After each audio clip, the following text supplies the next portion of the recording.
ব্যক্তিগত জীবনে জিয়াউর রহমান সততার প্রতীক ছিল। এটা অস্বীকার নেই। রাজনৈতিকভাবে বিএনপি করতে যেয়ে হয়তো পলিটিক্যাল কারণে কিছু এদিক ওদিক করতে হয়। সেটা হয়েছে, নতুন দল গঠন করেছে, সুবিধা দিবেন। সেটা ভিন্ন জিনিস কিন্তু। আমি কিন্তু সেই জিয়া বলছি, সেই জিয়াকে স্মরণ করে আপনি হতে পারেন ২য় জিয়া। অর্থাৎ জিয়ার উত্তরাধিকার হলো ২য় জিয়া। যেদিন তারেক জিয়া বাংলাদেশে আসবে, আমি একদম বাস্তব বলে দিচ্ছি। সেই দিন বাংলাদেশে ঢাকায় ঐতিহাসিক জনসমাবেশ হইবে। যা অতীতে কখনো হয়নি। তাহলে উনি কি বাণী দিবেন? উনি তো একটা বক্তৃতা দিবেন। আমি দেশকে গড়ব, দেশ আমার আপনার, দেশকে ভালোবাসি। অর্থাৎ আমার জীবনটা ফর দ্যা পিপল, আমি কিছু না। এই তারেক জিয়াকে চাচ্ছে সবাই। আমি বলেছি ২য় জিয়া, খেয়াল করবেন। আমি বলেছি অতীতের অভিজ্ঞতা, সামনের চ্যালেঞ্জ গুলো সামনে রেখে শেখ হাসিনার উত্তর বাংলাদেশে হুম। বিএনপিকে যদি চ্যালেঞ্জ গুলো ফেস করতে হয়, সেখানে তারেক জিয়া যেহেতু ভারপ্রাপ্ত চেয়ারম্যান এবং দায়িত্ব তার উপর আসবে, বলেছি আপনাকে হতে হবে জিয়াউর রহমানের সেই স্পিডে ২য় জিয়া, ২য় জিয়া। এবং আপনাকে জিহাদ ঘোষণা করতে হবে সমস্ত অন্যায়, অবিচার, দুর্নীতি এবং স্বজনপ্রীতির বিরুদ্ধে। এবং আপনাকে প্রমাণ করতে হবে যে ২০২৬ সালে বাংলাদেশ মধ্যম আয়ের দেশে যেতে পারে, মাথা উঁচু করে লক্ষ্য রাখতে হবে। আপনাকে প্রমাণ করতে হবে নেতার চেয়ে দল বড়, দলের চেয়ে দেশ বড়। এই জায়গাটাই হইছে বলেই তো আজকে বাংলাদেশের অবস্থা হইছে। সুতরাং আমি এটা বলেছি। অর্থাৎ আমি তারেক জিয়াকে সম্বোধন করে বলেছি, অতীতে কিছু ভুলভ্রান্তি ছিল বিএনপির আমলে, হয়েছে। সামনে তার বয়স কম ছিল তখন। এখন সে ম্যাচিউর, অনেক বোঝে। সামনে যাতে এই ভুলগুলি না হয়। কারণ প্রত্যাশা তো অনেক, বিপ্লবোত্তর পরিবেশে যদি নির্বাচন হয়, বিএনপি ক্ষমতা যাবে। জোটে যাক, একা যাক, যাবে সে।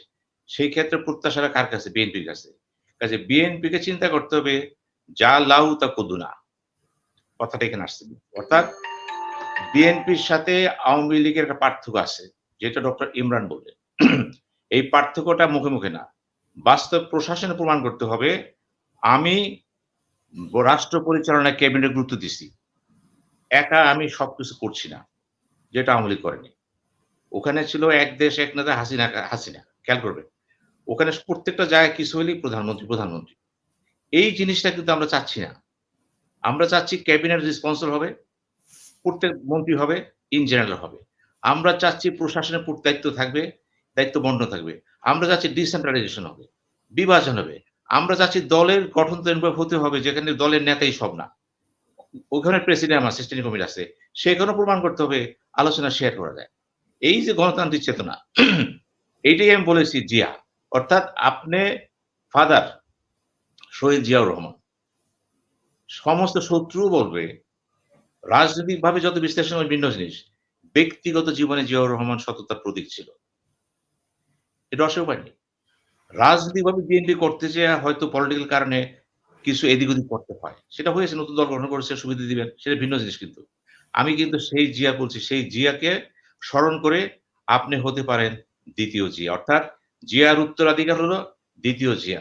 মানুষ যদি আপনাকে সেইভাবে পায়, আমার বিশ্বাস আপনি যদি প্রমাণ করতে পারেন, তো এখন তাহলে মানে এখনকার সাথে ওনার কি পার্থক্য? আপনি ওই জিয়ার সাথে এই যে এই জিয়ার কি পার্থক্য আপনি দেখতে পাচ্ছেন? কি বলতে মানে চান যে আপনি? কোন সংশোধনটা হতে হবে ওনার কোন দিক থেকে?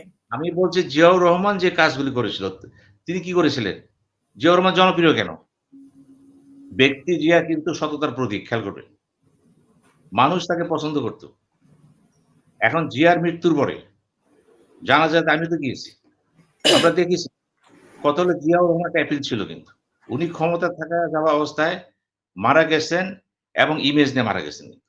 এবং জিয়ার ব্যক্তিগত ব্যাপারটা, ব্যক্তিগত চরিত্র, ইকোনমিক চরিত্র, আর্থিক চরিত্র সবকিছু ছিল অনুকরণীয়। কিন্তু বিএনপি 90 পরে যখন ক্ষমতায় আসলো, জিয়ার সেই জিনিসগুলো রক্ষা করতে পারে নাই। যেকোনো কারণেই সেখানে ওলটপালট হইছে কিন্তু। এখন যদি বিএনপি ক্ষমতা যায়, তাহলে তাকে প্রমাণ করতে হবে নেতার চেয়ে দল বড়, দলের চেয়ে দেশ বড়। অর্থাৎ গণতন্ত্র। তাকে প্রমাণ করতে হবে আমি দুর্নীতির বিরুদ্ধে, আমি স্বজনপ্রীতির বিরুদ্ধে। জিয়াউর রহমান স্বজনপ্রীতি করে নাই। তার ক্যাবিনেটে বা আত্মীয়স্বজন কেউ, তার আপন ভাই বোন কেউ তো আসে নাই। এগুলি প্রমাণিত সত্য। সেই দেখেন বলছি জিয়াকে ওই জায়গাটায় আপনি তাকে ধারণ করেন।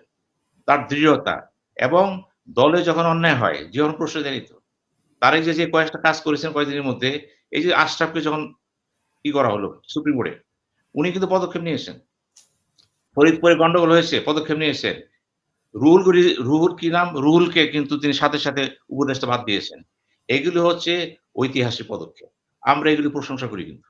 এবং আমরাও চাই আগামী বাংলাদেশে যে সংকটগুলো আছে, এগুলো যদি দমাতে হয়, বিএনপি কষ্ট করেছে দীর্ঘদিন। আজকে ১৭ টি বছর সে ক্ষমতার বাইরে আছে। এতে করে কিন্তু কর্মীদের ভিতরে, নেতাদের ভিতরে কিন্তু একটা আগ্রহ আছে। আমিও টাকা বানাবো, আমিও পয়সা বানাবো, আমিও পদ চাই।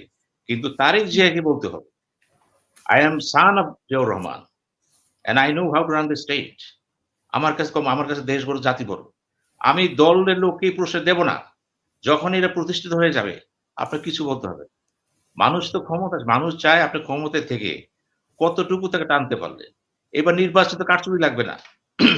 কারচুপি ছাড়া আপনি যদি কলা গাছকেও দেন, সে পাস করে যাবে। কিন্তু প্রশ্ন হচ্ছে তারেক জিয়াকে ভাবতে হবে আগামী সংসদ নির্বাচন যাতে প্রপোর্শনাল আনুপাতিকভাবে হয় রিপ্রেজেন্টেশন। তখন কি হবে? এই ইমরান খানরাও কিন্তু চান্স পেয়ে যাবে। এই আনসারি বেড়ে চান্স পেয়ে যাবেন সংসদে। একটা সংসদকে ভাইব্রেন্ট করতে হলে সমস্যা থাকে, তখন কিন্তু সংস্কার দরকার আছে কিন্তু। এই সংস্কারগুলোকে নিয়ে কিন্তু আপনার আগাতে হবে। কারণ মনে রাখবেন, যেদিন তারেক জিয়া বাংলাদেশে আসবে, আমি একদম বাস্তব বলে দিচ্ছি। সেদিন বাংলাদেশে ঢাকায় ঐতিহাসিক জনসমাবেশ হইবে। যা অতীতে কখনো হয়নি। তাহলে উনি কি বাণী দিবেন? উনি তো একটা বক্তৃতা দিবেন। আমি দেশকে গড়ব, দেশ আমার আপনার, দেশকে ভালোবাসি। অর্থাৎ আমার জীবনটা ফর দ্যা পিপল, আমি কিছু না। এই তারেক জিয়াকে চাচ্ছে সবাই। এবং আমি আরো চাচ্ছি, আপনি এয়ারপোর্টে নেমে আপনি কোথাও যাবেন না। স্ট্রেইট চলে যাবেন বা আপনার বাপের মাজারে চলে যাবেন। সেখানে দাঁড়ায় আপনি বক্তব্য রাখেন। কারণ জিয়ার ইমেজটা আপনি ধারণ করেন। আমি সেই জিয়াকে খুঁজছি, আমি সেই তারেক জিয়াকে খুঁজছি কিন্তু। এই কথাটা আমি বলেছি। ধন্যবাদ।